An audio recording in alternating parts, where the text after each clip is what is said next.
So these are very cliche little notes from my side, but they really are what they are. I mean, we are all built very differently. So my story can be something that you're never going to get to experience, and that you've already found the balance and you've already found what makes you happy. And some people are like me, and they're going to fail and they're going to keep picking themselves up and fail again and pick themselves up. We're all built very different, but you get to decide what you want to do from this point moving forward. If we keep looking at the past, and this was my second mentor that told me that, you can change nothing about your past. It already happened. It's gone. It's something that you can look back on and learn from and say, I'm never going to make this mistake again. I have learned a tremendous lesson from that one situation that I was in, and I'm going to make sure that I'm not going to be put in the same situation again. But looking at the past and regretting and saying, oh my God, I wish I didn't leave this job. It was amazing. Now my job is horrible. It's just going to bring you to be very down and demotivated and sometimes even depressed. And that's what happened to me last year. I was really doubting myself, and I was like, oh my God, I definitely made the biggest mistake in my career. And now that I'm outside of the corporate world, I don't know if I can get back in. And it's very different in Egypt because I'm a woman, and a female in hospitality is not very common, especially with my background and my cultural differences. It's not something that is available in the market. So sometimes companies don't know what to do with that. Like, yeah, we don't know if we can hire you. And sometimes it's amazing, like what I have now. And so you get to decide where you're going from this point moving forward, and you decide your own future. And no one can decide that for you. So I had my dad tell me, do not leave Four Seasons. It's a great company to work for. What are you doing leaving this and going to a privately owned company? And at the time, this was my plan. This is what I had for my plan for the year. I wanted to see something outside of the corporate world. I wanted to see if the work was going to be more flexible, if I was going to be more happy. So it didn't matter what he told me, because no one knew what I wanted more than myself. And so I took that decision, and yes, I regretted it. I did not tell him that though, because he was going to tell me I told you so. So I kept it for myself. But now that I'm back to Four Seasons, he knows, and he's the first one who started gloating about the fact that he told me. But sometimes it doesn't work like that, because also when I started my first job, I had people tell me, Sue, why are you working? Like, you're still in school and you need to focus on school, and this is a different country and you don't know anything. And it worked out for the best, because if it wasn't for all the past experiences that I had, I would not be where I am today. I'm 26 years old. I'm a guest experience manager at Four Seasons. I'm happy with what I've achieved. Sometimes the doubt gets to me and I regret some of the things I made during this process. But other times I remember, if it wasn't for these little things, I wouldn't have been here. So no one knows you better than you know yourself, and no one can decide for you what's best for you. And always remember that life is way too short for you to start regretting and doubting the decisions that you're making. You're making them for a reason at this specific time. So don't contemplate, don't regret, don't say, but I should have done that. It's done, it's there, it's in the past. You can focus on the present and you can focus on the future. And these are the only two things that are in your hands and that you're fully capable of controlling. So I have shared all my wisdom with most of you. Thank you for joining. If you have any questions, I would be more than happy to answer them. Yeah, let's open the floor. All you have to do if you want to ask a question is go ahead and write it in the chat box.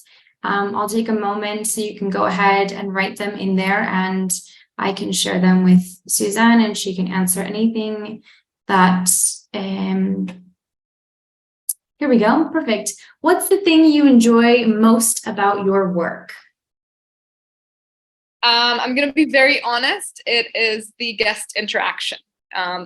There are so many paperwork that I have to do throughout the day, and emails to answer and phone calls to make sure that everything's on track, and send amenities and write cards. The most thing that I enjoy is interacting with the guest and making them feel like they're welcome and they're special, and my attention is fully dedicated to them. Mm-hmm. And even the tiniest bit of difference that you can make during a guest stay with you, it brings them so much happiness, and it means so much to them, more than you even know. And that brings me just a lot of happiness. Great, thank you. Someone just wanted to say thank you so much for the informative session. Do you think your workplace or job at the Four Seasons? Oh wait, no. It's been one moment.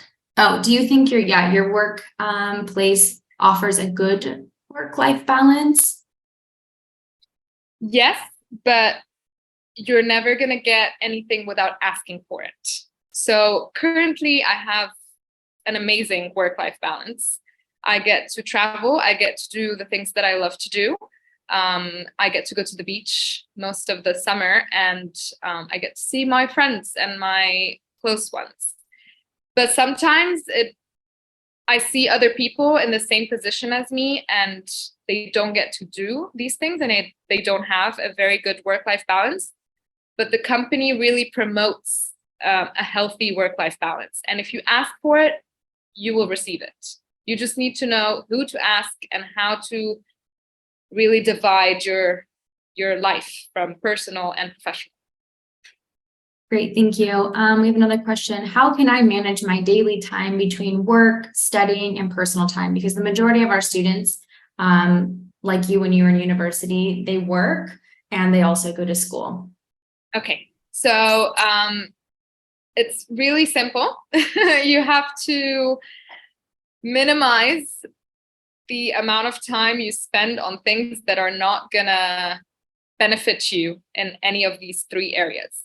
So scrolling TikTok for 2 hours, although I do it sometimes, it takes so much of my day. And then I realize, oh my God, I didn't get time to prep for this lecture, or I have an exam tomorrow and I've been on my phone, or, oh my God, I'm going to be late to work tomorrow because it's already 2 a.m. and I have to be up at 7 a.m.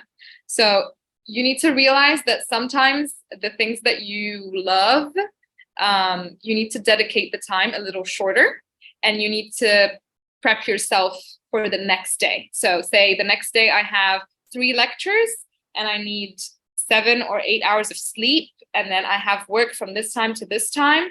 So prep your time and make sure you add a little bit of time for these unnecessary things like social media and TikTok and whatever. Okay, great. Someone would like to know, what are like the daily responsibilities of a guest experience manager? That is a very interesting question. We prep the day for any VIPs and any high return guests or guests that we highlight during the morning briefing, and we prep for the next day. So these guests are usually sent special amenities prior to their arrival if they have essentials on their profiles or things that they prefer to be done in the room. We do that ahead of the day, so a day in advance of their arrival. We make sure that we welcome each guest. So most of the time I'm standing in the lobby to welcome guests and to make sure that everyone is being welcomed to the hotel. And of course, the personal interactions when you get to do a in-room check-in or a curbside check-in, or an elite guest that has been to your property so many times, he knows everything, but you can do an express check-in for him because we already have everything that we need. And these interactions, especially with families that come, so families and kids, and this is a more family trip, so it's more interactions on where they want to see, which tour are they picking from the concierge, if I can help them in any way with dinner reservations, tour reservations, museums, anything like that. And these are just some of the responsibilities. The others are very technical, and I don't know if we're going to get into them on time. That's okay. Our next one is, One person can get lost in a full-time job and extra hours, loss of appetite, and even the days off feels like you're failing. What do you consider is the first sign to avoid this behavior? Pick 1 or 2 hobbies that are easy to maintain. Don't pick a hobby that requires so much effort, and sometimes you don't have that effort. Yes, sometimes we all fall in that trap of being very down and demotivated, and you're just drained and you just want to get home and do nothing and talk to no one and just sit on the couch. But you have to realize that it can't always be like that. Sometimes you can talk with your friend, your best friend, or talk with someone that you trust, or talk to your mentor, or talk to someone that you look up to. And make sure you realize that it depends on what makes you happy, not what people expect from you. So if you don't want to go to drinks after work because you feel drained, it's fine. But don't go home and say, my life is horrible now and I'm very sad. Maybe you get to go home and relax and watch your favorite show and have a glass of wine or eat your favorite ice cream. It just depends on how you look at it and really how you perceive it. Don't let yourself fall into that trap deep, because you need to understand that you need to pick yourself up again. And picking yourself up can take so much effort if you don't know what's going to make you happy. So just focus on 1 or 2 things that make you happy and dedicate time for these things. Great, thank you. And then our last question, one of our joiners today came a little bit late, but they're wondering what you studied in university and if you're thinking about studying anything in the future. I studied hospitality management and minored in business management. And no, I'm not planning on going back to school. I'm in the school of life. Yeah, understood. Okay, so those are all the questions we have today. Thank you so much, Suzanne, for being our guest lecturer today. And thank you everyone who participated. We trust that you have gained the valuable insights into managing your personal and professional lives more effectively with the magic trick. Again, don't forget to follow us on social media for any updates or upcoming events. And we wish you a fantastic day ahead. Thank you again, Suzanne, so much. Thank you, Louie. Thank you everyone for joining. Good luck.